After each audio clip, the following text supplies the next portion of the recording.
행복한 교회 성도 여러분, 이 영상을 보시는 하나님 나라의 귀한 자녀 여러분, 오늘은 2023년 4월 16일 거룩한 주일입니다. 오늘 매일 성경 본문에서는 이스라엘 백성이 한 마음으로 하나님을 향해 반역을 꾀하자 하나님은 이스라엘 백성을 모두 멸하고 모세를 통하여 더 크고 강한 나라를 세우겠다고 말씀하십니다. 그러나 모세는 그 백성을 위해 다시 중보기도하며 하나님께 간구합니다. 오늘 본문을 나누어 보겠습니다. 민수기 14장 11절부터 12절, 하나님의 진노와 심판 선언, 13절부터 19절, 모세의 중보기도, 20절부터 25절, 하나님의 용서, 징계, 그리고 보상. 오늘 본문 민수기 14장 11절부터 25절 말씀을 듣고 다시 오겠습니다.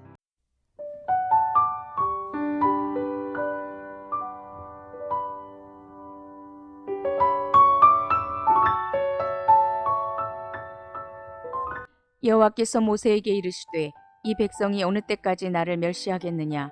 내가 그들 중에 많은 이적을 행하였으나 어느 때까지 나를 믿지 않겠느냐? 내가 전염병으로 그들을 쳐서 멸하고 내게 그들보다 크고 강한 나라를 이루게 하리라. 모세가 여호와께 여짜오되 애굽인 중에서 주의 능력으로 이 백성을 인도하여 내셨거늘 그리하시면 그들이 듣고 이 땅 거주민에게 전하리이다. 주 여호와께서 이 백성 중에 계심을 그들도 들었으니 곧 주 여호와께서 대면하여 보이시며 주의 구름이 그들 위에 섰으며 주께서 낮에는 구름 기둥 가운데에서 밤에는 불 기둥 가운데에서 그들 앞에 행하시는 것이니이다. 이제 주께서 이 백성을 하나같이 죽이시면 주의 명성을 들은 여러 나라가 말하여 이르기를 여호와가 이 백성에게 주기로 맹세한 땅에 인도할 능력이 없었으므로 광야에서 죽였다 하리이다. 이제 구하옵나니 이미 말씀하신 대로 주의 큰 권능을 나타내옵소서. 이르시기를 여호와는 노하기를 더디하시고 인자가 많아 죄악과 허물을 사하시나 형벌 받을 자는 결단코 사하지 아니하시고 아버지의 죄악을 자식에게 갚아 3, 4대까지 이르게 하리라 하셨나이다. 구하옵나니 주의 인자의 광대하심을 따라 이 백성의 죄악을 사하시되 애굽에서부터 지금까지 이 백성을 사하신 것 같이 사하시옵소서. 여호와께서 이르시되 내가 내 말대로 사하노라. 그러나 진실로 내가 살아있는 것과 여호와의 영광이 온 세계에 충만할 것을 두고 맹세하노니 내 영광과 애굽과 광야에서 행한 내 이적을 보고서도 이같이 10번이나 나를 시험하고 내 목소리를 청종하지 아니한 그 사람들은 내가 그들의 조상들에게 맹세한 땅을 결단코 보지 못할 것이요 또 나를 멸시하는 사람은 한 사람도 그것을 보지 못하리라. 그러나 내 종 갈렙은 그 마음이 그들과 달라서 나를 온전히 따랐은즉 그가 갔던 땅으로 내가 그를 인도하여 드리리니 그의 자손이 그 땅을 차지하리라. 아말렉인과 가나안인이 골짜기에 거주하나니 너희는 내일 돌이켜 홍해 길을 따라 광야로 들어갈지니라.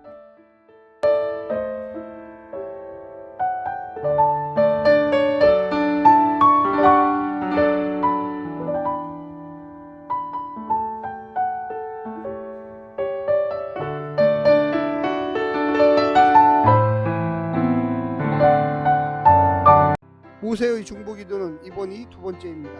출애굽기 32장에서 금송아지 사건이 있을 때에도 동일하게 백성들을 위해 기도했습니다.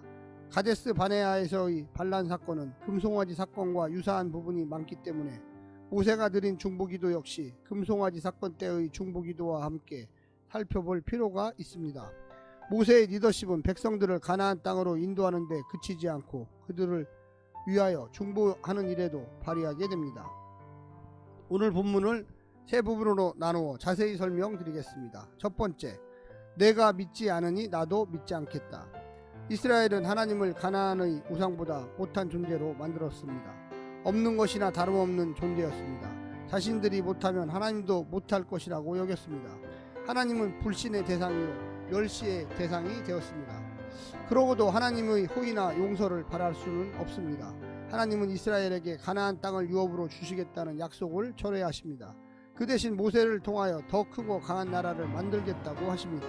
언약은 상호적입니다. 이스라엘이 믿지 않으니 하나님도 믿음을 철회하신 것입니다. 어떻게 해도 죄인을 용서할 수밖에 없는 하나님은 인간이 창조한 하나님일 뿐입니다. 자유가 없는 하나님은 하나님이 아닙니다. 두 번째, 하나님이 버리시면 열방도 조롱한다. 모세가 중보자로 나섭니다. 제사장 역할을 합니다. 자기 문제에 대해서는 침묵하더니 백성들이 죽을 위기에 처하자 거침없이 나서고 용서를 구합니다. 지도자답습니다. 양들을 살리는 일에는 체면을 내세우지 않는 그는 진정한 목자입니다. 그는 하나님의 명예와 성품에 기대어 사죄를 호소합니다. 주께서 이스라엘 백성들을 가나안 땅 바로 앞에서 죽이신다면 가나안 신들을 이기고 땅을 줄 능력이 없는 신이라고 열방이 하나님을 조롱할 것이라고 고합니다. 노하기를 더디하시고 언약에 충실하신 하나님이시니 형벌 받을 자들만 벌하시고 이스라엘의 죄는 용서해달라고 간청합니다. 나는 이 하나님의 능력에 합당한 명예를 지켜드리며 살고 있는가를 생각해 봅시다. 세 번째는 용서는 하지만 가나안 땅에는 못 들어갈 줄 알라. 숱한 이적을 보고도 10번이나 수없이 하나님을 시험하고 멸시하고 순종하지 않는 자는 한 사람도 가나안 땅에 들어가지 못하게 하십니다. 갈렙만은 그의 믿음대로 자손과 함께 그 땅을 누리게 하십니다. 불평과 원망과 불신으로 가나안 가는 길을 지체하고 중단하고 결국 돌아가겠다고 아우성친 자들을 그 바람대로 광야로 돌아가게 하십니다. 하나님의 진노는 하나님의 사랑만큼이나 실제적입니다. 하나님의 큰 은혜를 받은 사람답게 순종하고 있습니까? 기적같은 십자가의 사랑을 아는 사람처럼 살고 있습니까? 사랑하는 성도 여러분, 오늘 하루도 하나님의 말씀에 절대 순종하시면서 축복 가운데 은혜 가운데 사시기를 간절히 부탁드립니다. 샬롬.